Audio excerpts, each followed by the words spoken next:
Журналист емессіз бе? Ассалаумағалейкум қазақ елі. Танымал ақын Дина Төлепбергенді сынаған екен. Бұл туралы Массагет KZ тілші жазды. Жақында журналист Дина Төлепберген ақын Алмас Темірбайдың «Рахмет саған ана» атты өлеңін оқып, жан тебірентерлік видео жариялаған болатын. Ақын өлеңін оқығаны үшін Дина Төлепбергенге алғыс білдіргенімен бірнеше ескерту жазып қалдырыпты. Өлең авторы ретінде айтарым, дұрысы, рахмет саған мама емес, рахмет саған ана. Қазақ болған соң, ана дегеніміз дұрыс. Атам қазақ сүтті биелерді ғана мама бие деген. Мама орыстың түсінігі. Совет заманында енген сөз. Біріншіден автордың сөзін өзгертуге болмайтынын жақсы білесіз.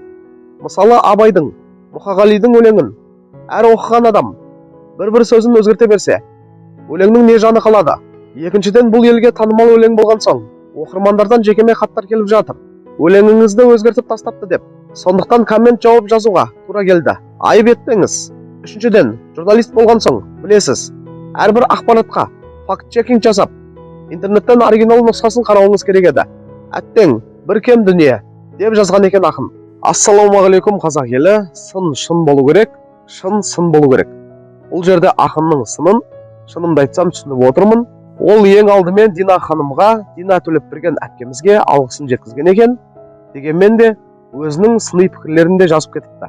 Мен ақынмен толықтай келісемін. Өлеңнің сөздерін өзгертуге болмайды. Егерде әркім бір сөзден өзгертсе, ол өлеңнен түкте қалмайды. Адам болған соң барлығы қателеседі. Дина Төлепберген әпкеміз бұл үшін ренжи қоймас. Әр қателік адамды шыңдайды ғой. Құрметті қазақ елі, сіздерде барлығы жақсы болсын, аман болыңыздар.